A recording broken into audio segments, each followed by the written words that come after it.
नमस्कार दर्शक मित्रों, ईश्वर पर भरोसा क्या होता है इसकी एक कहानी मैं YouTube के माध्यम से आप सबके साथ शेयर करना चाहता हूँ। एक छोटा सा गांव था और गांव में एक मेडिकल स्टोर था। मेडिकल स्टोर 20-25 साल का लड़का चलाता था।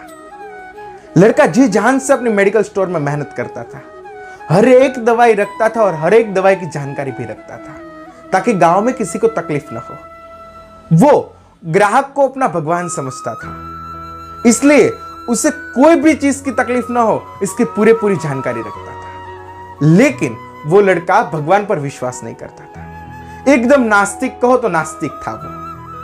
वो मेडिकल स्टोर पहले उसके पिता चलाते थे, लेकिन वो गुजर गए थे, अब ये लड़का मेडिकल स्टोर चलाता था। एक दिन गांव में बहुत ही बारिश होती है और बारिश के कारण वहां पर बिजली भी जा चुकी थी। लड़का अपने दोस्तों के साथ मोबाइल में कुछ गेम खेलने के लिए वहां पर मेडिकल स्टोर में रुकता है। सोचता है कि बारिश जब रुक जाएगी तब मैं घर चला जाऊंगा, और वहां पर मोबाइल में अपने दोस्तों के साथ गेम खेलने में लग जाता है। एक व्यक्ति आता है और उसे एक दवाई की बोतल देता है। बारिश बहुत ही थी और बिजली थी नहीं, और तीसरी बात कि वो लड़का अपने दोस्तों के साथ खेलने में बिजी था, इसलिए उस दवाई की बोतल को एक टेबल पर रख देता था। अब दवाई की बोतल उस टेबल पर रख दी और वो व्यक्ति तो जा चुका था। थोड़ी देर बाद एक लड़का छोटा सा दौड़ता दौड़ता आया और उसने कहा कि मेरी माँ बहुत बीमार है, उसे तेज बुखार है, डॉक्टर ने एक दवाई की बोतल आपने को देने को बोला है, आप हमें दे दीजिए। वो चिट्ठी देता है। लड़का खेलने में बिजी था इसलिए, और बिजली थी नहीं इसके लिए उसे पता नहीं चला, और जो वो व्यक्ति बोतल देकर गया था वो बोतल उठाकर उस लड़के को दे देता है। थोड़ी देर बाद जब बिजली आई 5-10 मिनट के बाद, तब उस व्यक्ति को, उस लड़के को याद आता है कि वो जो बोतल देकर गया था इंसान, वो आदमी, वो जंतुनाशक यानी कि पॉइजन की बोतल थी, जंतुनाशक दवा थी, और वो लड़के ने जो दवा की बोतल मांगी थी मैंने उस बोतल को दे दी है।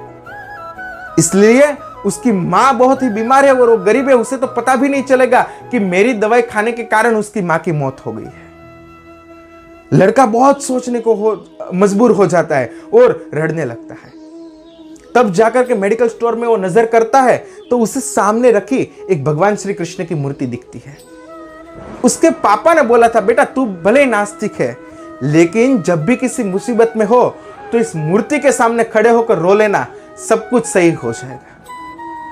अब लड़के के पास कोई भी रास्ता नहीं था, वो लड़का जा चुका था, 10-15 मिनट हो गई थी, इसलिए वो मूर्ति के पास खड़ा होता है और वहां पर रड़ने लगता है, भगवान आज कुछ कीजिए, मेरे पापा को आपका पूरा भरोसा था, आज उस भरोसे को मुझे दिखा दीजिए कि वो भरोसा क्यों था। रड़ने के कारण उसकी आंखें भी लाल हो गई थी, बहुत ही रड़ता है लड़का, उसकी आंखों में रियली पश्चाताप के आंसू थे। थोड़ी देर बाद वो लड़का फिर से आता है दौड़ता दौड़ता और रड़ने लगता है। वो मेडिकल स्टोर वाले लड़के ने बोला कि तू क्यों रड़ता है? तो उस लड़के ने बोला कि मैं रास्ते में जा रहा था, एक पानी का खड्डा आया, मैं उसमें गिर गया और वो बोतल उसमें गिर गई और वो बोतल वहां पर फूट गई। अब वो बोतल नहीं रही, मेरे पास पैसे नहीं है, आप प्लीज मुझे दूसरी बोतल दे दीजिए, मैं कल आपको पैसे दे दूंगा।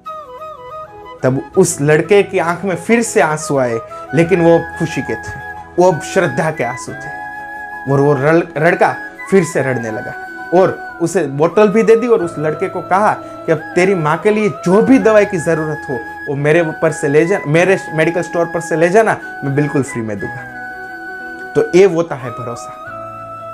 हम कभी भी भगवान के सामने रड़ते हैं ना तो वो हमारी अवश्य सुनता है।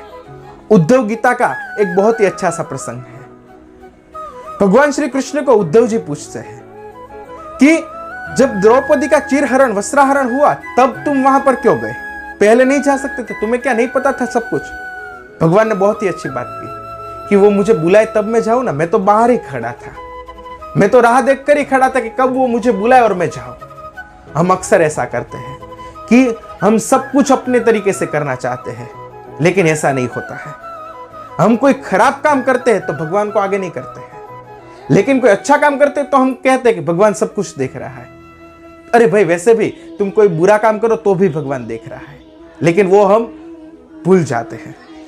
हमारा कुछ अच्छा हो तो हम क्या बोलते हैं कि ये मेरी मेहनत के कारण हुआ, मेरी कुछ मेहनत थी, मेरे कुछ लक थे उसके कारण हुआ। लेकिन जब कुछ बुरा होता है तो क्या कहते हैं कि भगवान ने जो चाहा वह किया।